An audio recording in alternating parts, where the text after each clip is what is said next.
서로 받아주십시오 하는 말씀입니다. 서로 받아주십시오. 서로 받아주는 것이 사람 살아가는 인생의 원리입니다.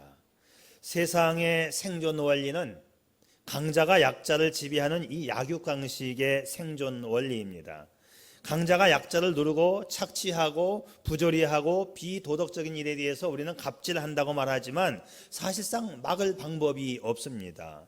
인간뿐만이 아니라 동물 세계는 더더욱 그렇지요.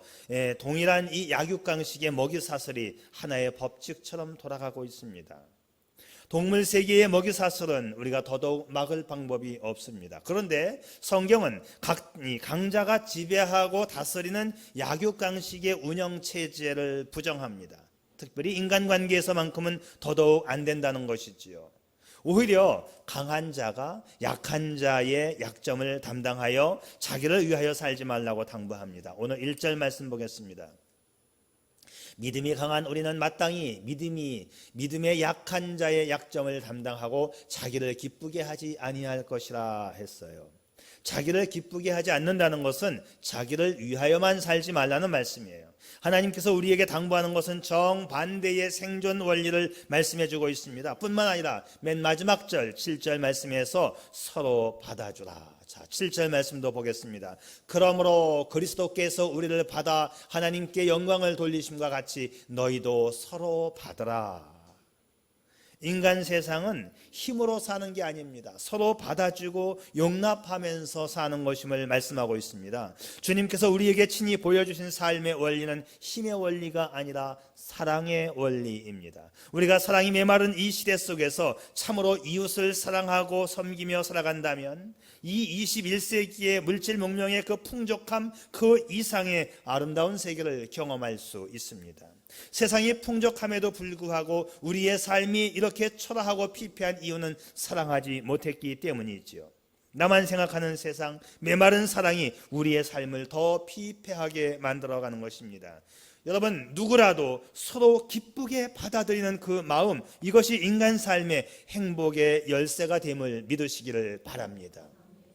남을 꼬집고 남의 흠집을 더 긁어 부스럼 만들고 더 파내어서 좋을 것이 아무것도 없다는 것이 성경의 말씀입니다. 여러분, 1세기의 로마 제국은 힘을 가지고 전 세계를 정복했습니다. 정치적인 평화의 시대를 열었습니다.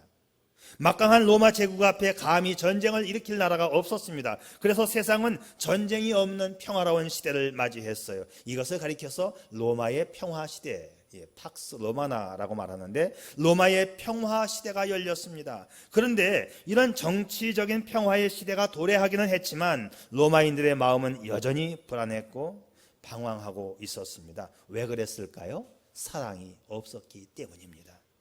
정치적인 평화는 가짜 평화입니다. 이 땅에 이 정치적으로 평화를 가져온 예는 한 번도 없었습니다. 여러분 기억하십시오.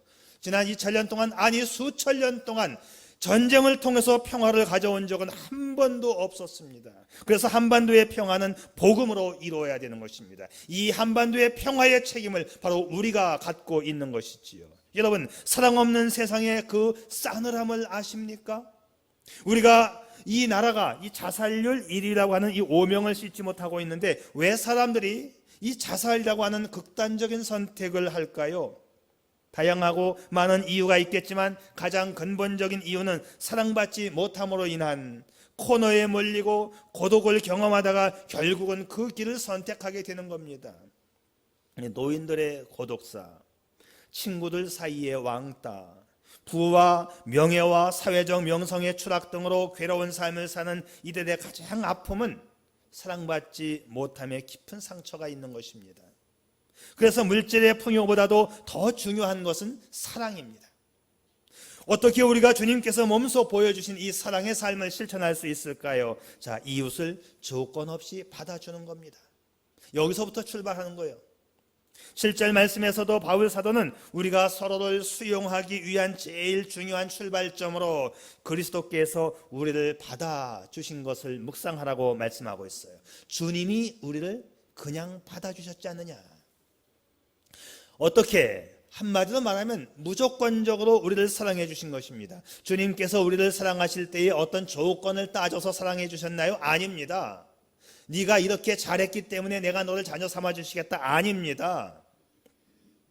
우리를 있는 그대로 받아주시고 사랑하시고 우리 대신 십자가에 죽어주신 것입니다. 이 은혜를 아는 자들이 되었다면 이제 우리도 이웃의 모든 삶을 이 조건 없이 그대로 받아주는 삶을 살아야 되는 것입니다.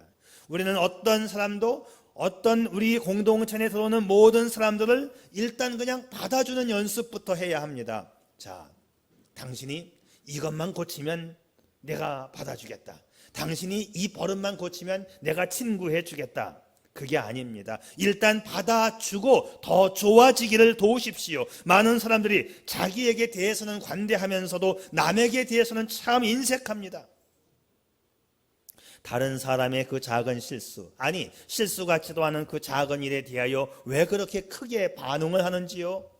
돌이켜보면 당신에게는 그 작은 실수가 없었을까요? 오히려 남을 지적하는 사람치고 더 많은 오류와 결점을 갖지 않은 사람이 없는 것입니다. 받아주어야 돼요. 받아주는 것에서부터 인간의 삶은 평화가 시작이 되는 것입니다.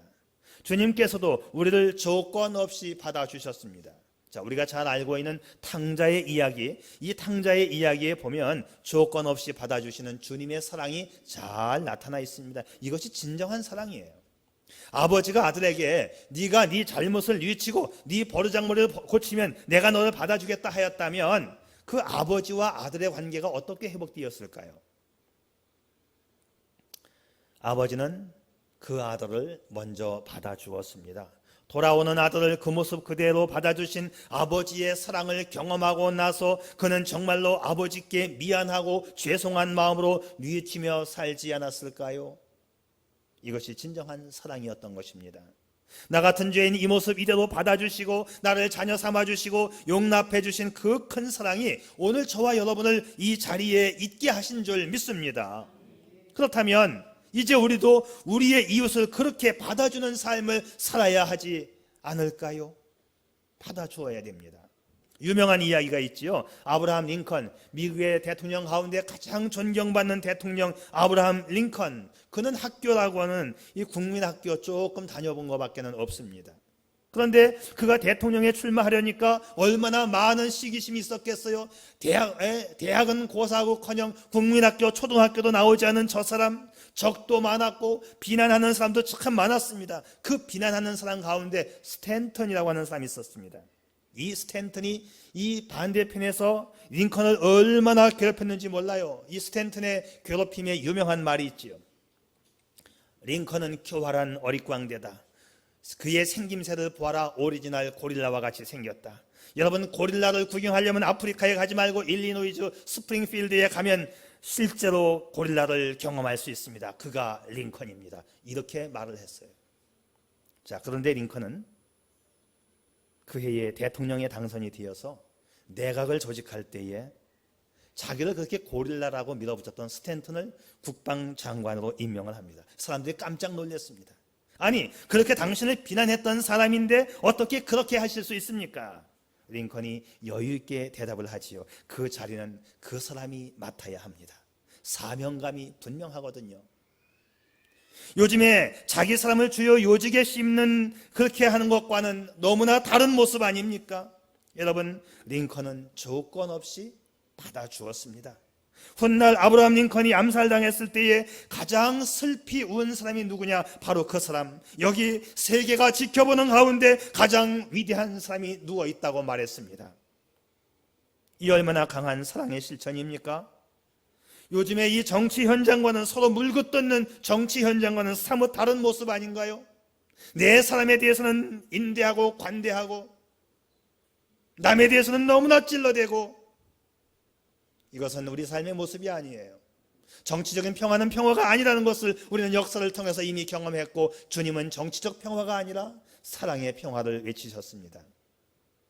평생 자기를 비난하던 원수를 사랑했던 링컨은 마침내 최후의 승자가 되었습니다. 하나님의 약속을 믿는 사람이었기 때문에 가능했습니다. 그는 하나님의 손에 의해서 마지막은 틀림없이 아름답게 될 것이라고 믿고 모든 사람을 조건 없이 받아주었던 링컨. 과거의 잘못, 상대방의 허물을 찾아내는 데 혈안되어 있는 이런 모습들은 좋은 모습은 아닙니다. 우리는 조건 없이 받아주는 사랑의 정신을 먼저 배울 수 있기를 바랍니다. 이것이 주님이 우리에게 가르쳐 주신 삶의 모습이에요. 두 번째는 이웃의 연약함을 담당해야 합니다. 이웃을 조건 없이 수용하기 위해서는 무엇보다도 이웃들의 연약함이 내 눈에 보일 때 이를 어떻게 처리할 것인가 하는 마음가짐이 필요해요.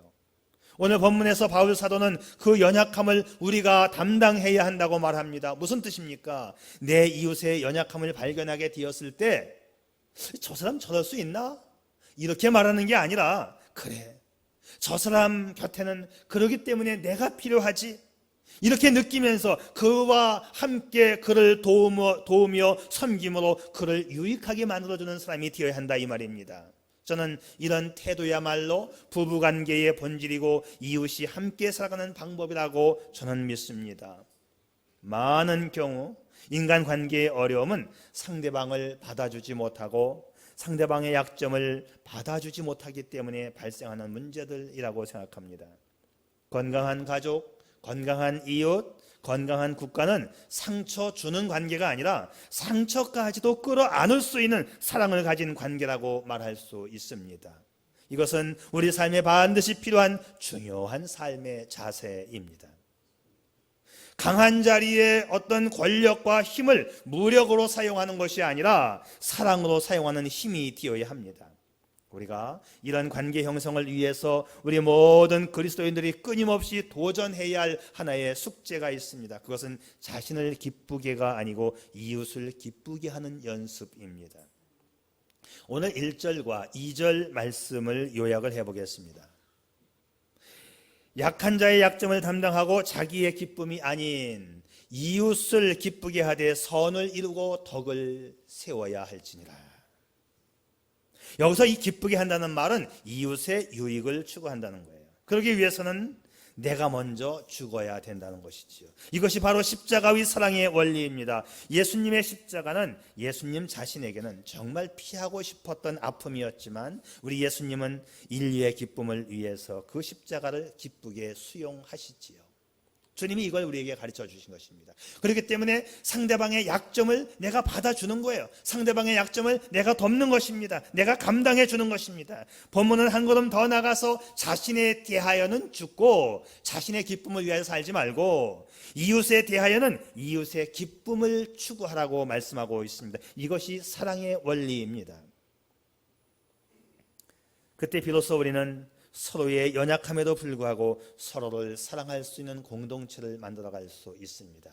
가정에서부터 그렇고요, 우리 교회에서부터 그렇고요, 우리 나라도 그런 방식으로 운영이 되어져야 하는 것입니다. 마지막으로 이웃을 따뜻하게 품어주시기를 바랍니다. 우리가 서로 사랑하면서 행복한 삶을 살기 위해서는 이웃을 따뜻히 품어주는 습관이 필요해요. 우리가 세상을 살아가면서 인간에 대해서 제일 쉽게 보이는 반응이 뭘까요? 내 이웃에 대해서 제일 쉽게 보이는 반응은 비판하는 겁니다. 상대편을 까는 일은 참 쉽습니다. 누구든지 할 수 있어요. 그러나 반대로 여러분 제일 어려운 일은 뭘까요? 격려하는 거예요. 허물을 덮어주는 것입니다. 작은 허물이 보일 때에도 나에게는 더 많은 허물이 있지 하면서 덮어주는 일, 그건 참 어려운 일이에요. 그런데 주님은 어떻게 말씀하십니까? 허물을 덮어주라, 이웃을 따뜻이 품어주라고 말씀하고 있습니다. 상대방의 행동이 내 마음에 들지 않음에도 불구하고 그를 격려하고 덮어주는 일, 이것이 주께서 우리에게 말씀하시는 사랑의 명령이에요. 왜 그래야 합니까? 주께서 명하신 행복한 세상은 사람을 세워주고 받아줄 때 행복한 세상이 되는 것입니다. 우리가 서로 받아주는 삶을 살아갈 때 하나님이 기뻐하시는, 하나님께 영광 돌리는 삶을 살게 됩니다. 7절 말씀을 다시 보겠습니다. 그러므로 그리스도께서 우리를 받아 하나님께 영광을 돌리심 같이 너희도 서로 받으라. 우리가 이웃의 믿음을 세워주고 이웃의 허물과 약점을 서로 받아줄 때 그 일로 인해서 주님께 영광 돌리게 된다고 말씀하고 있어요. 성경은 말씀합니다. 서로 물고 뜯으면 피차 망한다. 우리가 충분히 덮고 넘어가야 할 일임에도 불구하고 그 문제를 꼬투리 잡고 문제와 삼고 논쟁을 벌일 때 세상은 더 어려움을 겪게 되는 것입니다. 자, 중세 암흑기, 이 중세 시대를 한 500년간 이상 잡고 있는데 이 암흑기라고 불러요. 참 어두운 세상이었다는 거죠. 특별히 카톨릭 교회가 로마 천주교회가 부패했던 시대를 중세 암흑기라고 부릅니다. 가톨릭 교회가 부패하고 암흑 속에 빠졌을 때에 교회는 쓸데없는 논쟁에 빠졌습니다.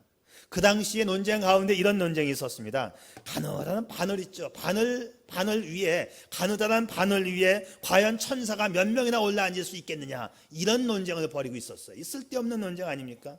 러시아 정교회가 망하기 직전 이슈 중에 하나가 뭐냐? 사제가 입는 가운의 길이가 얼마나 더 길어야 거룩한 모습을 보일 것이냐, 이런 논쟁을 하고 있었어요. 우스운 얘기라고 생각합니까? 우스운 얘기 같지요. 지금 우리의 가정에서, 우리의 삶의 현장에서, 우리 나라에서 이런 일이 없다고 생각하십니까? 어떤 교회는 교회당을 건축한 후에 커튼 색깔을 가지고 싸우다가 갈라진 교회가 있다고 하잖아요. 어떤 교인들의 제일 큰 관심사는 교회에 어떤 액자를 걸어야 한다고 그것 가지고 싸웁니다. 어떤 교인들은 교회에 와서 주보가 마음에 드느니 안 드느니 주보 가지고 또 싸운답니다. 여러분, 자기 중심의 생각은 늘 싸움뿐입니다. 그리고 그 싸움의 결과는 피차 망함입니다. 좋은 성도는 본질에 충실합니다. 본질이 뭐죠? 사랑입니다. 어떻게 말씀을 더 잘 배우고 이 말씀 앞에 내가 순종할 것이냐, 어떻게 더 잘 이웃을 사랑할 것인가를 가지고 고민하는 교훈이 정말 본질에 충성한 교인입니다. 허구나 입안 열면은 누구를 탓하고 불만하고, 이런 교회는 아직도 더 채워져야 합니다. 아직 주님의 제자가 되기에 멀었습니다. 우리가 이웃의 믿음을 세워주고 이웃의 허물과 약점을 서로 받아주어야 하는 그 이유가 뭐냐? 오늘 말씀을 보게 되면 주님께 영광을 돌림이라고 말씀하고 있습니다. 그래서 오늘 본문 말씀 7절 말씀을 현대인의 성경으로 제가 번역한 것을 제가 가지고 왔어요. 보십시오. 그러므로 그리스도께서 하나님께 영광을 돌리기 위해 우리를 받아주신 것처럼 여러분도 서로 따뜻히 맞아들이십시오. 여기서 받아준다는 말이 영어 성경에는 accept 한다고 되어 있어요. 상대방을 있는 그대로 흡입하는 거예요. 수용하는 것을 accept 하는 거예요. 이게 삶의 원리입니다. 여러분, 상대방을 후벼 파서 뭐예요? 흠집을 내서 뭐 합니까? 그냥 받아주는 거예요. 내 눈에 보일 때 내 마음에 드는 사람 한 사람, 내 마음에 드는 사람 한 사람도 없어요. 다 다릅니다. 다 달라요. 흠집을 낼 이유가 없어요. 그냥 받아주라고 성경은 말씀하고 있습니다. 자, 미국의 어느 초등학교에 여선생님 한 분이 계셨어요. 그 여선생님이 5학년 담임을 처음 맡았는데 테디라고 불리는 학생이 전학을 왔습니다. 얼마나 꾀재재하고 초라해 보이는지, 그리고 눈빛이 얼마나 그렇게 매섭게 보이는지, 이 테디라고 하는 학생은 도무지 가능성이 보이지 않았어요. 선생님은 테디에 대해서 관심조차 갖지 않으려고 하다가 어느 날 우연히 테디의 생활기록부를 보게 됐습니다. 1학년 때의 기록부에는 테디는 가능성을 가지고 있지만 가정 형편이 좋지 않음, 이렇게 적혀 있었고, 2학년 때의 기록에는 테디는 매우 착한 어린이다. 그런데 그의 어머니가 불치의 병을 가지고 있다. 3학년 때의 기록에는 테디는 매우 협조적이지만 비사교적이다. 4학년 때의 기록에는 테디는 학습을 하는 데 있어서 처지고 있다. 그의 아버지는 그에게 아무런 관심을 가지고 있지 않다. 자, 이렇게 해서 한 학기가 지나가고 미국은 가을 학기가 첫 학기가 시작이 돼요. 9월 달부터 1학기인데 이제 1학기가 지나가고 크리스마스 계절이 되어서 학생들은 담임 선생님에게 크리스마스 선물을 가지고 왔습니다. 선생님은 학생들이 가져온 선물을 열어보면서 감사하다는 말을 하고 있었습니다. 마지막으로 선생님은 테디가 가져온 선물을 열어보면서 감사하다는 말을 하고 있었어요. 그런데 테디가 가져온 선물은 아주 낡아빠진 목걸이인데 그 목걸이에 박혀있던 가짜 다이아몬드 알맹이가 몇 개 빠져나가 있는 형편없는 목걸이였었습니다. 그리고 그 목걸이 옆에는 싸구려 향수병이 있었는데 그 향수병은 절반 이상이 비어 있었어요. 학급의 아이들은 이 보잘것없는 선물을 보고 모두가 다 비웃었습니다. 그런데 선생님은 이러한 선물을 가져온 테디를 불쌍히 여기는 마음이 생겼습니다. 그래서 선생님은 낡은 목걸이를 목에 걸고 값싼 향수병을 열어서 향수를 자기의 손과 그리고 목에 발랐습니다. 그리고 냄새가 좋다고 말했습니다. 수업이 끝난 뒤에 다른 학생들은 다 집으로 돌아간 후에 테디는 선생님에게 와서 선생님, 지금 선생님에게서 우리 어머니가 죽기 전에 가졌던 그 냄새가 나고 있어요. 그날 밤 집에 돌아온 선생님도 기분이 좋았습니다. 불량 학생으로 보였던 테디가 밝은 모습을 되찾았기 때문입니다. 그날부터 테디를 바라보는 선생님의 자세도 변화되었고 선생님의 사랑을 받은 테디도 밝은 모습으로 변화되기를 시작합니다. 학업 성적이 막 올라가기를 시작하는 거예요. 테디가 초등학교를 졸업한 후 6년이 지났을 때 선생님은 테디에게서 편지 한 통을 받습니다. 탐슨 선생님 감사해요. 제가 고등학교를 졸업하게 되는데 반에서 1등으로 졸업하게 됐습니다. 4년 후에 선생님은 또 편지 한 장을 받습니다. 톰슨 선생님 감사해요. 제가 대학을 졸업하는데 전체 수석으로 졸업을 하게 되었습니다. 몇 년 후에 또 편지 한 통을 받습니다. 톰슨 선생님 감사해요. 오늘 제가 의과대학을 졸업하고 의학 박사가 되었습니다. 그런데 한 가지 부탁이 있네요. 이제 얼마 후에 제가 결혼을 하게 되는데 저에게는 어머니가 안 계시니 선생님께서 저의 어머님 자리에 대신 앉아주실 수 있을까요? 선생님은 흔쾌히 대답을 해 주었고 그의 결혼식을 축하해 주는 어머니가 되어 주었습니다. 얼마나 감동적인 변화입니까? 한 인격을 살리고 그에게 희망을 주고 소망을 주었던 그도 살고 나도 살고 모두가 살게 된 것입니다. 힘들어하는 우리의 이웃을 받아주고 세워줌으로써 다 함께 행복한 세상을 만들어가는 우리의 삶이 될 수 있기를 바랍니다. 꺼져가는 불꽃을 살려내는 사랑의 역사가 우리에게 있습니까? 우리 주변에 얼마나 많은 테디가 있는 줄 아십니까? 얼마나 신음하며 아파하는 사람들이 많은 줄 여러분 아시는지요? 그들에게 복음을 들고 그들에게 사랑을 들고 그들에게 생명을 들고 나아가서 그들을 세워주고 살려내는 것, 그것이 곧 아버지께서 가장 원하시는 일입니다. 주님이 우리를 이 모습 이대로 아무 조건 없이 받아주신 것처럼 우리도 사랑으로 다른 사람을 받아주며 세워줄 수 있기를 바랍니다. 저는 우리 교회 모든 교우들이 그런 큰 사랑의 마음을 가지고 가정 안에 들어가서 가정을 세우고 교회를 세우고 하나님 나라를 세워가는 성도 여러분이 되시기를 주님의 이름으로 축복합니다. 기도하겠습니다.